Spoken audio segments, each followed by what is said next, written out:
All right. Yes, create the cylindrical, planar, or spherical. Let's handle this one first. Actually, let's handle this cylindrical area first. So remember, I told you that we are supposed to be here. Let's see if we can record this.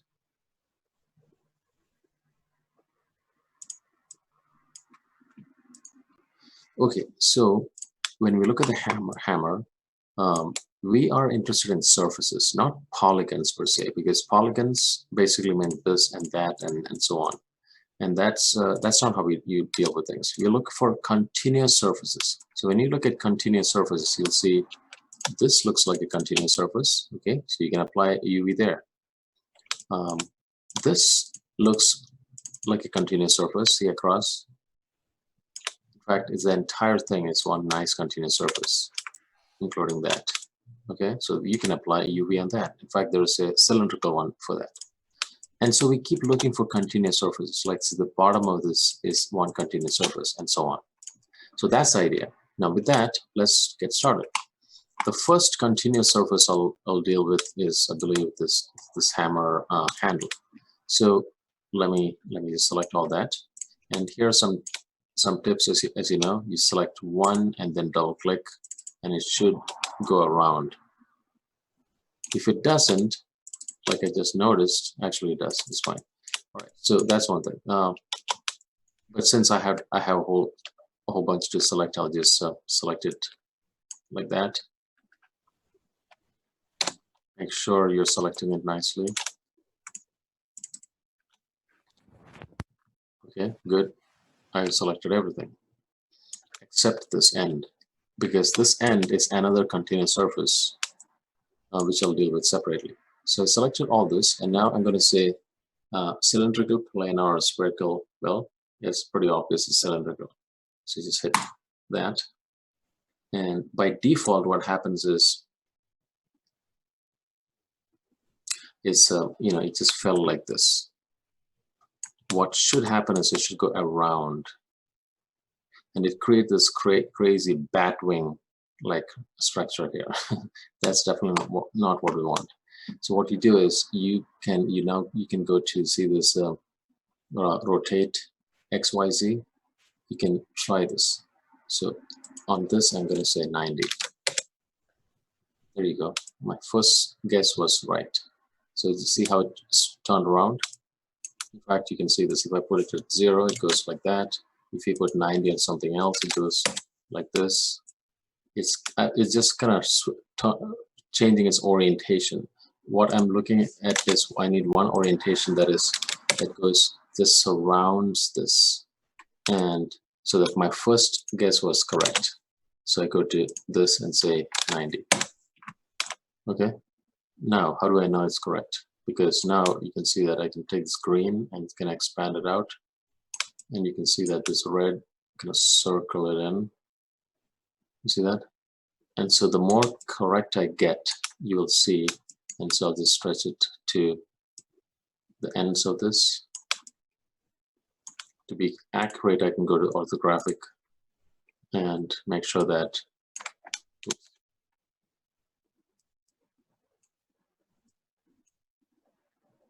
it's not right.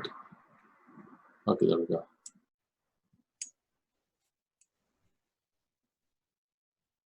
Yeah, ignore that. Let's just look at it from here. Okay. There you go. So the more accurate I get it, this will begin to look as if that UV got flayed out. Okay, like you're skinning it. And the less you do a good job, it'll look something like it, but not quite there yet. You understand? So in this case, you need to kind of really rotate it and cover it up. And so now all the polygons look proportionately like as if you can visualize what this curved set of polygons would look like if it were all spread out. See? And that's what we're looking at. Now I do see a weird issue where there's this strange cut here that's going on. And that could be because maybe there is some polygon issues here.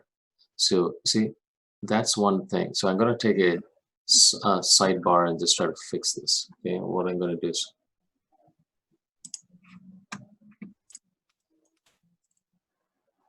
and this brings up an interesting point. That is, let's say I click away.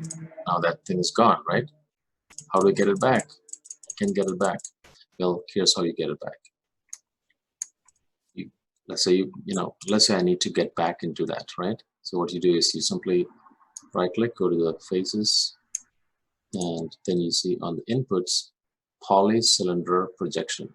Click on it, and here it is. You click on this, and here it is. You're back. Okay, now what I'm doing is I'm just curious about this, how this looks not quite like one sheet, you see? So there looks like there's some sort of an issue with the polygons, could be. And you can tell by looking at this. So I go to this edge and I click on here, and it must be something about this area. So what I'm going to do is I'm going to do my all-purpose cleanup job. Remember this? Right click, go to the vertex, and I'm assuming there are some vertices that's not quite fixed yet. Okay, so if that's the case, we'll clean it by just simply right click, go to the vertex, select all the vertices, and then what do you guys remember? Tell me. All right, silent crowd. I'm gonna say I'll do it myself. I'll just say merge. You gotta give them a minute to type. Okay, come on, you're fast typers. I've seen you guys go on. Oh, that's right. You're not on your mobile phones. If you're on your mobile phones, I'm telling you, you'll be typing so fast I won't be able to catch up. Okay, fine. All right, so I did that merge, but let's see if that actually did anything. Now I go back to selecting. I'll go back to selecting all that, and I will have to reapply. Okay, reapply cylindrical projection. Click, and I'll just 90 and rotate X 90. Nope, it still looks like that, and that's, I suppose that's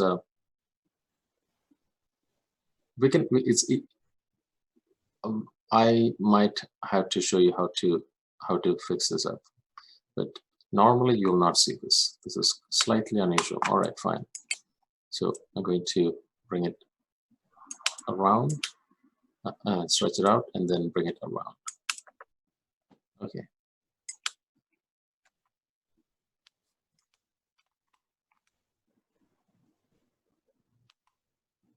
Okay, now what I'm going to do is I want to investigate this little matter.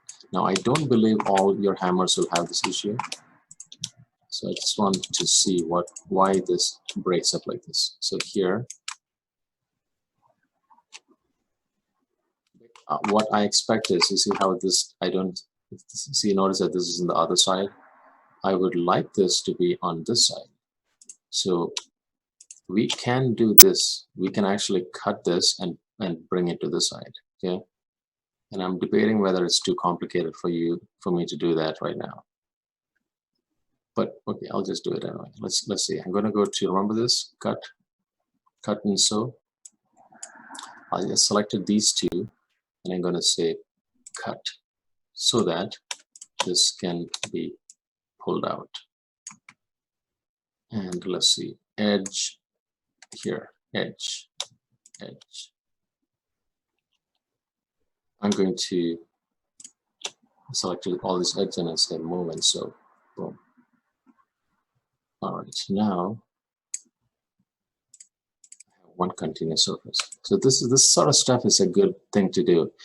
I bet 99% of you will get this sort of a surfacing at the get-go. All right, but yeah, I couldn't let that just be there, you know, right? Okay, good. Now that's that. Now let's talk about this side.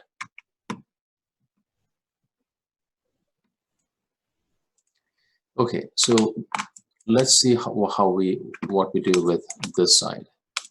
So for this, when I select this, I see very clearly that this is, compared to cylindrical, planar, spherical, this looks like a planar because it's like a plane surface. Though it's curved, it's kind of like a plane. So I will apply a planar. And this, well, remember, it has to be done with a certain, the right direction chosen. So the axis that is pointing into that plane, so-called plane surface, is Z. And so that's how I choose Z, and I always remember to keep image height width ratio. I say apply. There. So you will know you got it right when this UV shell looks visually like that surface. And if it doesn't, you know you made a mistake. Like, for example, what's this? There. So this is what I got. And you should know that, whoa, that is not quite right. Somewhere I made a mistake. It's because, well, I didn't say keep image height width ratio. So I select that and then say apply. And now you'll know that, look, that looks like right. Perfect. You'll also know you made a mistake if you do something like this. Let's say you didn't quite select everything. Okay, you did most of it, and then you just say apply, and then you'll see that, yep, you'll see a big chunk missing, and that should signal to you that, oops, I made a mistake. So the beautiful thing is you can always just remake it from scratch, and it'll recreate everything for you. It'll recreate this whole thing. You say apply, and now that looks good. All right. So that's how you handle that side. Now let's see the hammerhead itself. The hammerhead is interesting in that you'd think this is all you need to do. You just select all this, and you create a planar. What is that axis that is pointing into this? It's Y. It's definitely not this or that. It's Y. So you say Y and say apply, and so you get this. Great. But what about this side? The small transition. Well, so you simply make a decision. I just say that, okay, what I'm going to do is in the sides, I'm going to select this, of course, and all across like this. Because this transition is almost as if it belongs to this side. Cool. And then I choose the axis, that is Y, and I say apply. And so you get this. Now I must remember that I'm taking the transition and putting it on this side. So similarly, it's a good workflow to do the exact opposite, so you remember the pattern. So at the bottom also, I will take the transition area and apply it towards like this.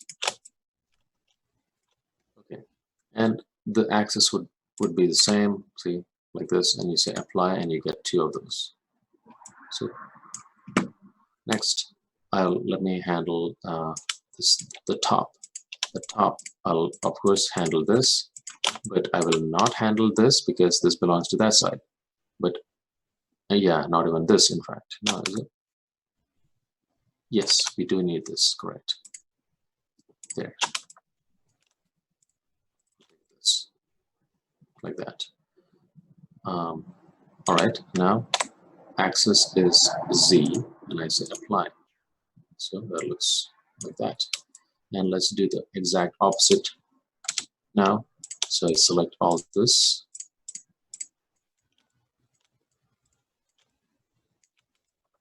And these two. And apply. So with that. The next thing is, so the remaining pieces, and you'll know remaining pieces because you'll see some remaining pieces here.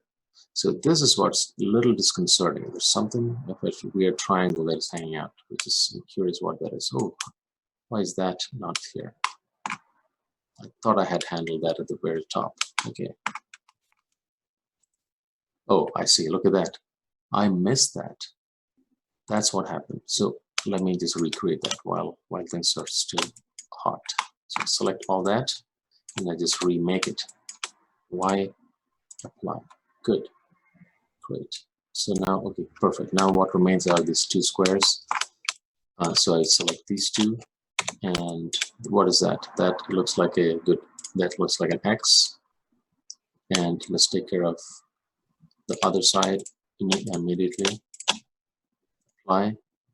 And so you should see that when we are done, you should see that there's nothing remaining here. Like you had counter for everything.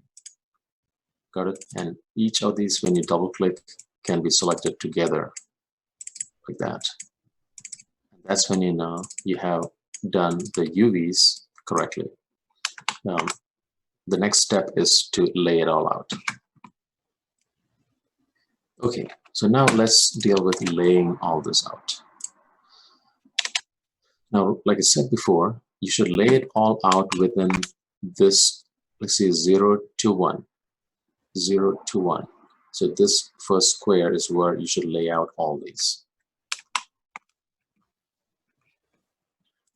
Now, just as an interesting diversion, I want to show you something interesting. I want to show you what exactly the big picture is. So you have a picture of what it is what we're doing here. Just a second.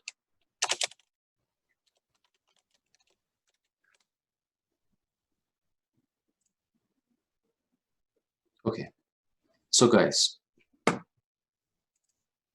here, so I just did a search for UV layout. So now you see that everything, you know, like in the industry, when you're actually creating things, right? A huge complicated thing. You see how this entire surfacing has been broken out into UVs. Are you feeling dizzy when you look at this? Now, how about this? So there are interesting ways to lay out the UVs for different kinds of things. I don't think we will be doing UVs. We will not be doing UVs for organic shapes. This is for the other class 132. But you see that there's an art to it, and this is what I meant by the seam. See, the seam for this is behind the head. And you can see the seam right here. See, it's like a T shape. It's pretty gruesome. I remember first doing this, and I was like, oh my God, it's like skinning a person, you know. But it's pretty interesting. Like, look at this. So this is what the UV. So you can, everything is done in this area. And let's see.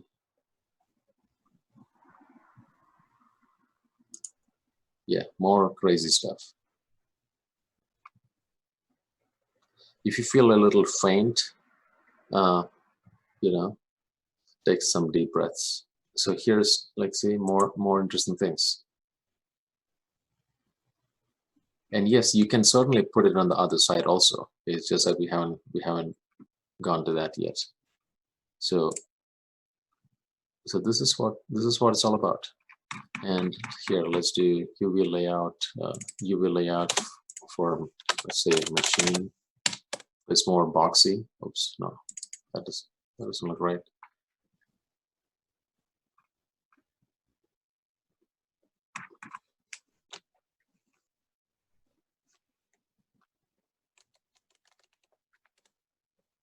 See, there you go. For games, you know, obviously there are weapons involved. And here it is. So you can see how this revolver has been laid out like this. You see, that's a barrel because that's cylindrical, and the sides as planar. And how come you see only one, and how come you think, what about the other side? Can anyone guess where that is? Can anyone tell me, looking in this layout, where is the shell that represents the grip, the other side of the grip? Because this is clearly only one side. They're both on top of each other. Yes, they are both on top of each other because it's the same texture, you know. So why and no one's going to look at both sides at the same time unless they are some quantum being or something. So it doesn't. So you can just lay it on top of each other. In fact, you can see that's how what they've done. Like see this. I was trying to drag it down. All right. So look at this. The chamber. This revolving chamber. You can see it's both sides have been stacked. That's called stacking. So most of these things have been stacked. Okay. So here's another one, and this is an art to itself. You can see it's absolutely gorgeous to look at. It's and this is what it looks like. See, and so you end up having this texturing that you do after. And what do you do this once you have the shell created? Take a snapshot, take it to Photoshop, and you just take source material from wherever you want, like photographs or painting from scratch, or you know, or obviously you'll be altering things, and you end up making something like this. And your goal is to do it in such a way that all the spaces are taken as much as you possibly can. But of course, there's going to be some dark areas. See, that's because, well, you've done your best. Now, why is the front of the barrel looking very large? Guess? Anyone guess? Can someone tell? Why is this made much larger? Because I don't think it's as big. You know, it's not that big. It's because it's a choice. Because you choose, as the artist would choose what areas get larger spaces or larger shells. Because like I told you, the larger the shell, the more pixels in that area, which means it's going to look better. So this artist decided that the front needs to look better because maybe it's a third person, maybe it's an enemy weapon, you know, so people will be pointing it. So I don't know. So it's in a morbid way, they wanted to make sure that looked correct or nice. So there you have it. And here you can, what you're seeing here is a more sophisticated method than just putting a black and white checkerboard. This is a numbered UV. So it does a job of checkers because you can see squares, and you can also it also tells you what area of the texture these numbers are. And so those are the kind of things that you'll work with in the industry, and it's that level of sophistication that's necessary to end up creating texturing that looks beautiful, like that. Okay, and see how tightly packed everything is, and there you have it, guys. So all that to show you what your context is. So now you know the big picture. So now what we're going to do is lay out all these shells into this small space. So this involves choices. Okay, so let's see what kind of choices that means.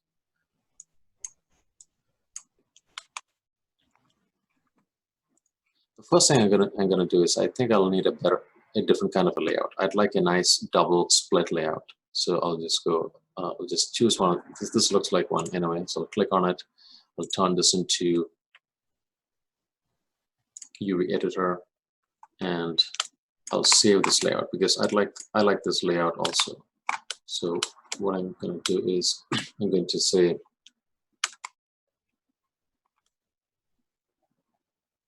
okay. Right click, say save current layout. I'll call it UV2.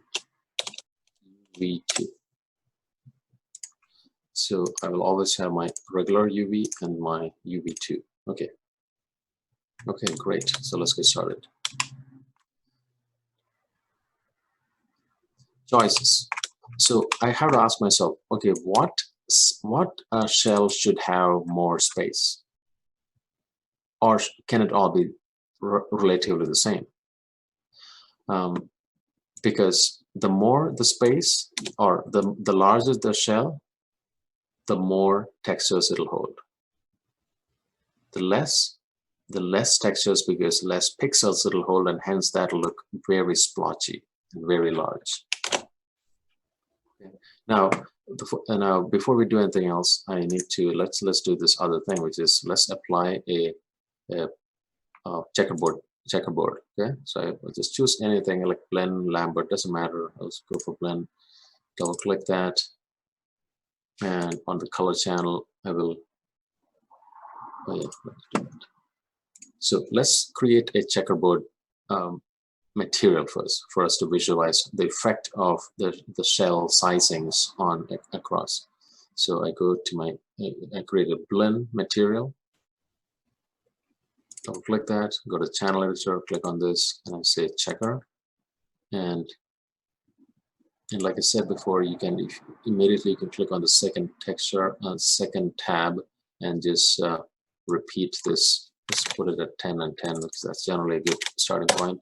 And then now let's apply this on the entire object. So select right click, select object, drag this onto that, and press 6 so you can see it.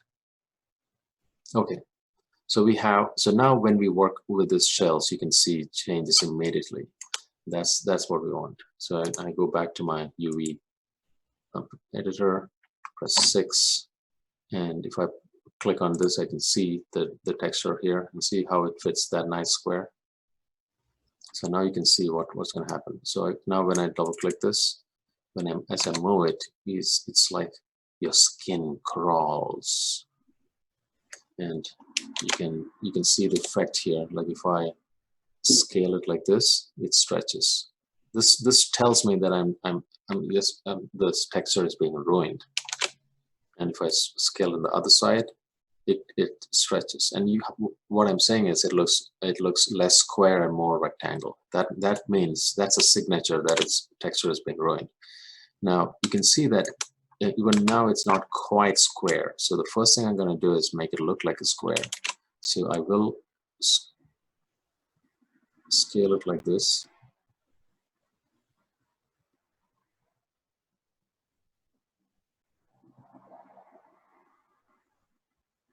And kind of decide, okay, I'm going to leave it something like that. Okay, and that is good.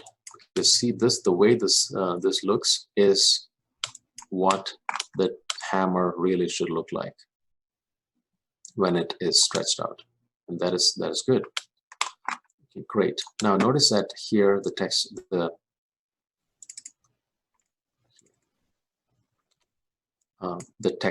squares are smaller, and the reason is it's a pretty large shell. Like, so the larger it is, the more pixels get pumped in, and hence the texture gets better and better and better. The smaller it is, it gets less pixels are pumped in, and at some point it looks really bad. Okay, and you can tell. I mean, it doesn't look bad yet, but this is what if there were a real texture, you'll see that it'll stretch and you'll see the pixels.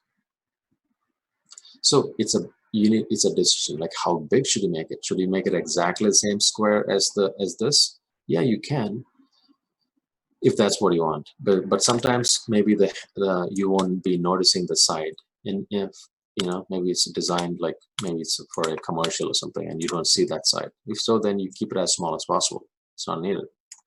But in this case, we are deciding that everything needs equal, about equal representation. So I'm going to choose something like this, right? Cool. Okay. Now let's now let's move on to the other side. This side.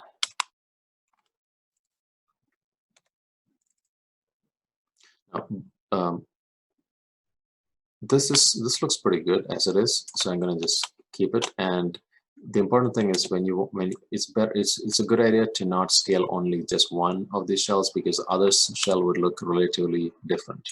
So you need to do it both together, because these are kind of the same. Both sides should be handled together. So what I'll do is what I'm doing is I'm kind of setting it up so that the squares look about the same. Okay, good. And let's do the same for this as well. Yep, looks about the same. These two.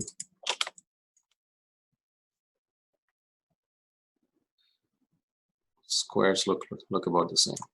Notice that there is some stretching on the sides here. That's a different matter. We'll deal with it shortly. See, it's because these sides are not quite.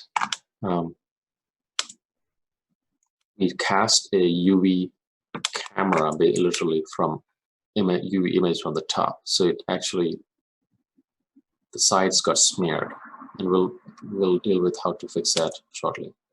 All right, so now we have all the sides relatively all decided. Like this is what it should all look like. And now, how do you fit all this into this? Well, you can now select everything and evenly reduce it. And move it all towards this. And see, now this is a bit hard to see, so I'll just choose this little option. Something like that. Okay, great. Now, this is too small because you still can, there's a lot of space. So I can move it around. And now it's simply a matter of how we decide to space things. Move it. Let's get the big areas first. Okay, so we're in the process of putting this together here, right? So let's handle the big ones first. I'm going to put this one here, this one here. These are the big ones.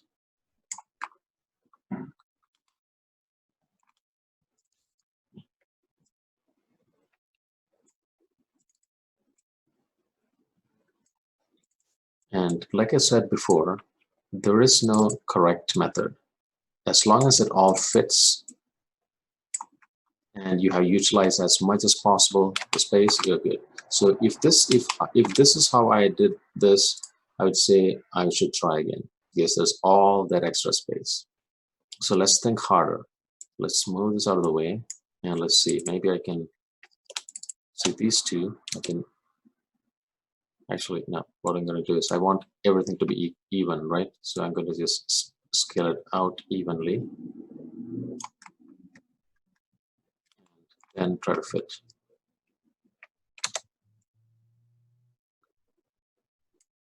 I think I can do even more.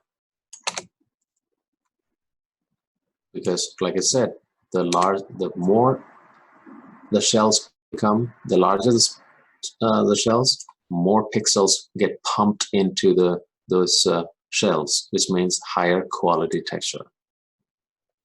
But there's a limit. The square is a limit. Now let me see. Will this fit? I don't think so.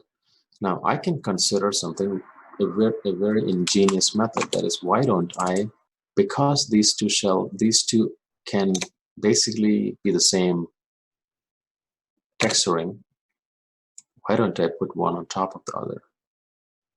This is called stacking. Why don't I stack these two? Sure, let's try that. Now, though I did say that for today's class, I don't want to, because that just can cause some other, like that's for a slightly more advanced class. So I just mentioned it in casual because that's what I would really want to do. Okay, cool. I'll just put it together. See, I'm almost there.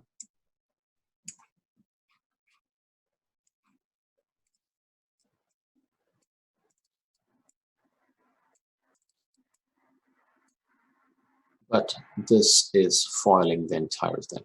So then I decide, you know what? This is after all the same kind of material. This one is actually a different kind. This is actually wood. Why don't I just pretend no one's noticing and I just gonna shrink this just a little. No one will ever know. As long as I'm not stretching it, okay? Stretching is bad.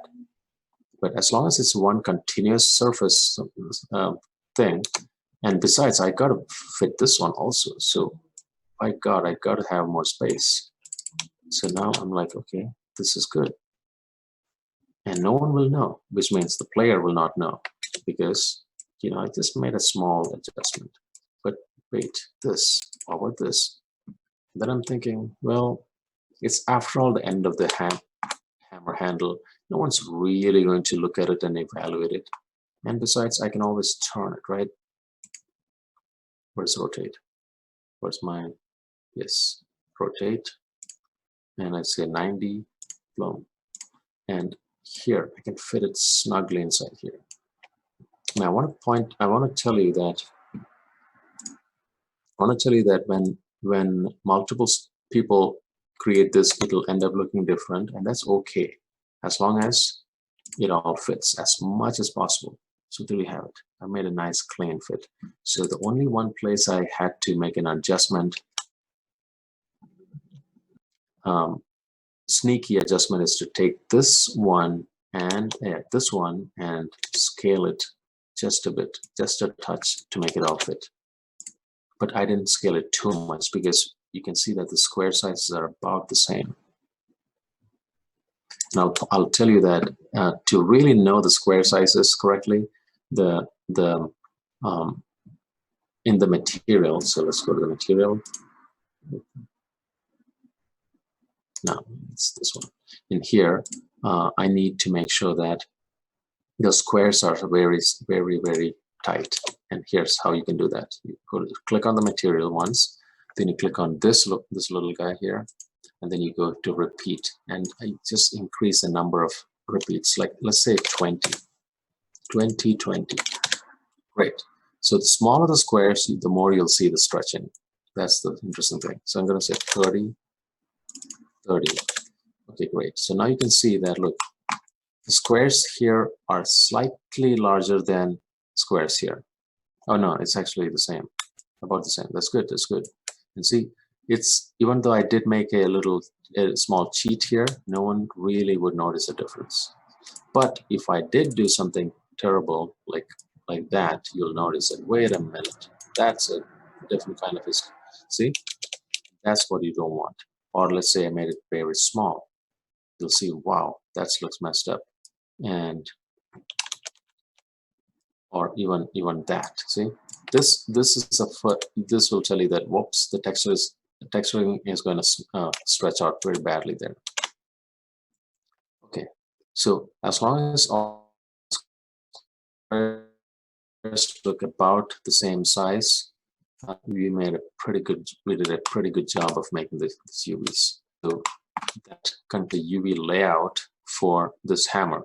And I chose not to sew any UVs, because that would actually compromise things for me, because I would then not be able to have the flexibility to move the shells wherever I wanted. And the negative side of that is that where these edges meet, like say for example, here, where is that? Here. So where this edge meets with this other side, it'll actually see the seams. You see, you can see the seams. In fact, you'll see seams throughout. But that's a choice. This is, after all, not an organic object, so that I'm okay with it. And besides, it's an introduction class, so laying out the UVs around and within the square with as little tight spaces is the better experience. Okay, so that concludes that. And so now when you're done, you can just click on this, go to the object mode, click on it, and just take the UV snapshot.